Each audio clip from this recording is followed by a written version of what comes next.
deep dive. We really try to get past the surface level here. Definitely. And today, we're tackling a big one, jihad.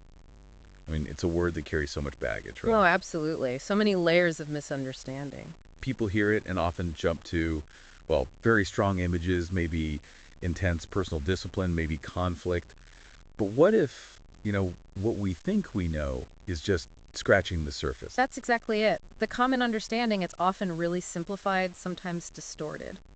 So our mission today, our deep dive, is about getting past that noise. We want to explore a more comprehensive view of jihad.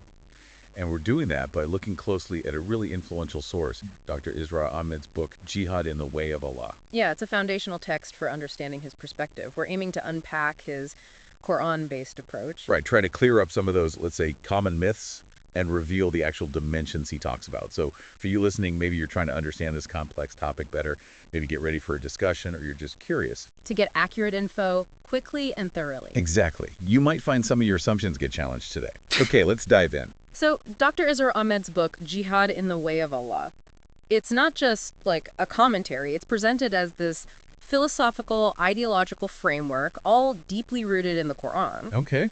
And his main goal really was to explain jihad comprehensively and, importantly, to push back against incorrect understandings that were common. So clarifying things like its spiritual side, its intellectual aspect. Exactly. Spiritual, intellectual, political, and practical dimensions. He covers all of them. That right there kind of reframes it from the get-go, doesn't it? Because a key point in the book, as I understand it, is that jihad isn't just about fighting, not just the sword. Not at all. It's presented as a multi-phase struggle, a journey with distinct stages. Okay, multi-phased. So what are these phases, and why is the order, important? This is where it gets really interesting.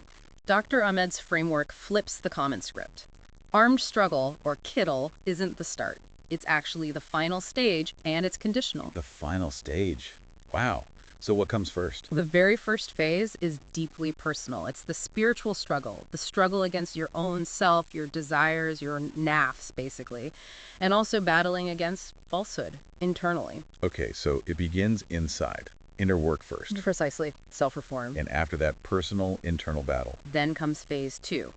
Calling others to the truth, speaking out, inviting people, challenging oppression verbally. Right. So from interchange to outer communication. Exactly. And that naturally leads into the third phase, which he describes as forming an organized, revolutionary movement. People who share that commitment start working together. Fascinating how it builds. Individual, then communication, then organization. And then comes the idea of armed struggle. Yeah. Only then. Yes, only after those stages are met. Phase 4 is armed struggle, qittal. But, and this is crucial, he's very clear, it's a specific phase only to be undertaken under the authority of a legitimate Islamic state. A legitimate state authority. That requirement fundamentally changes how you have to view it compared to, common perception. That's a huge contrast to how it's often portrayed. So if it's this staged process and fighting isn't the main point, what is the ultimate goal? What's the grand purpose of jihad, according to Dr. Ahmed? The book is pretty clear, isn't it, that Islam does not spread by force. Absolutely unequivocal on that point. No forced conversion. Instead, the book lays out the objectives very clearly. Yeah, sure. Primarily the elimination of oppression fitna, then establishing justice and fairness for everyone, and ultimately the implementation of what he terms Allah's sovereignty, hukma ilahiyya, basically a divine system of governance based on justice. So it's really about creating a just society based on divine principles, not about conquest for its own sake or forcing belief. Exactly. It's societal transformation towards justice. And when you hear those objectives, well, you can't help but notice how different they are from the narratives we usually hear. For you listening, think about how those goals challenge the common picture of jihad. What does this perspective suggest about Islam's core values? Yeah, it's a very different framing. And to show this isn't just abstract theory, Dr. Israr Ahmed uses the life of Prophet Muhammad, peace be upon him, as a kind of historical blueprint. Ah, okay. A practical example. Right. He analyzes the Prophet's life as demonstrating these phases in action over time. He lays out 7 stages. 7 stages from the Prophet's life. That sounds like a really useful way to visualize it. How do they map onto the phases we just talked about? Well, stage one was the secret invitation, very early on, just privately sharing the message with a trusted few. Okay, starting small, discreetly. Then stage two, the open invitation, moving to public preaching in Mecca. Taking it public. Stage three was the migration, the hijrah to Medina. A strategic move, really, to establish a safe base, a community. Right, establishing a foothold. And after that, did things become more confrontational? They did, but again, context is key. Stage four was the permission for kettle, or fighting.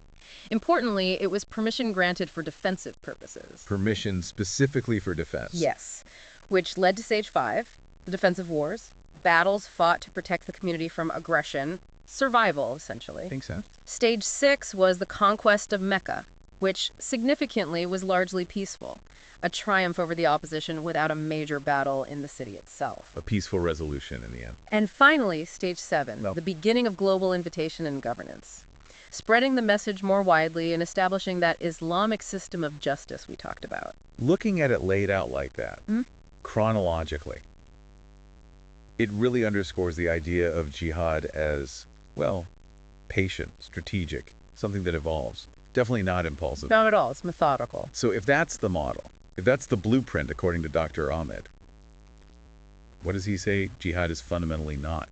This seems crucial given the confusion out there. Yes, and he tackles this head on. He makes some really critical distinctions. First, he states, without ambiguity, jihad is not terrorism. Full stop. Okay, a clear line drawn. Very clear.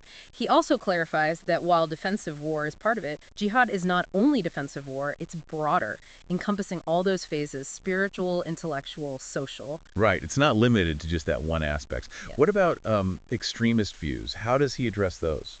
He strongly rejects them. He's quite critical of what he calls self-made interpretations by extremist groups who ignore the methodology and conditions. And this leads to a core argument in the book, doesn't it? Yeah. About legitimacy. Absolutely. This is maybe one of the most vital takeaways. He argues that any armed action taken without proper leadership, proper organization, and the authority of a legitimate Islamic state, that's not jihad. So what is it then, in his view? He calls it fasad. Chaos, mischief, corruption. It actively harms the cause. It's the opposite of the structured, purposeful struggle he describes as jihad. Fasad, not jihad. That's a very, very important distinction for people to grasp, Critical. especially today. Yeah, it really sets a high standard, a high bar for any kind of armed action within this framework. So much needs to be in place. Okay, so if that's what jihad isn't, and given that, a globally recognized legitimate Islamic state isn't really established in the way he might envision, how does this whole concept apply now in our modern world? That's the key question, right? Yeah. And Dr. Ahmed's perspective shifts the focus significantly for the contemporary era. He argues the main priority for Muslims today isn't armed struggle. So what is it? It's intellectual and spiritual training. That's the foundation. Building inner strength, developing a deep, informed understanding of Islam, its principles, its goals. Back to that internal work again, the ideas. Yes, the focus is on the heart and the mind. So the primary struggle today, according to this view, is what? What does he emphasize? Inviting people to the truth, dawah, engaging in intellectual discourse, clarifying ideology, and working towards societal reform through peaceful means. Organization is still key, but it's organization for these purposes. So, dawah, ideological work, reform efforts. Exactly. He actually says that the real weapons in this era are ideology and organization, not physical weapons or violence. It's about transforming understanding, transforming society from the inside out, intellectually and spiritually. Winning hearts and minds, essentially, through strong ideas and principled action. Pretty much. It reframes the entire concept towards this intellectual and spiritual effort, certainly before or maybe alongside any other manifestation. Okay, so if we kind of pull all these threads together, synthesize this vision, what are the absolute core messages you think listeners should take away from Dr. Israr Ahmed's Jihad in the Way of Allah? Well, first, the jihad is seen as an integral dynamic part of Islam, and it's a huge but, it must be done correctly, following the right methodology. The methodology is non-negotiable. Absolutely. Second, the priority, especially now, is self-reform, calling others to truth, proper education, and training. That groundwork then leads to effective organization. Got it. And the ultimate goal. The ultimate purpose isn't narrow nationalism. It's not just grabbing political power for its own sake. It transcends that. It's bigger than politics as usual. Much bigger. The goal is establishing Allah's sovereignty, that system of divine justice and fairness. So the book really acts as a kind of corrective, doesn't it? It pushes back against extremist distortions on one side, Right. and maybe secular misunderstandings or dismissals on the other. It aims to offer this profound guidance rooted in the Quran and the prophets example. So, wrapping this up for you, our Yeah. listener, what does this all mean? We've gone through Dr. Israr Ahmed's perspective in Jihad and the Way of Allah. We've seen it's presented as, well, far more nuanced than the headline suggests. Much more complex. It's this comprehensive, historically grounded idea. Yeah. A multifaceted struggle, often nonviolent, focused on interchange, calling to truth, building community with really strict conditions around any kind of armed action, and all aimed at justice and divine sovereignty.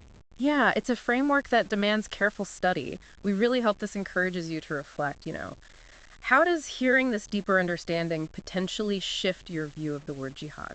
And what are the broader implications, maybe for how you understand personal conduct or even global events? It's worth thinking about. Definitely. And maybe here's a final thought to leave you with.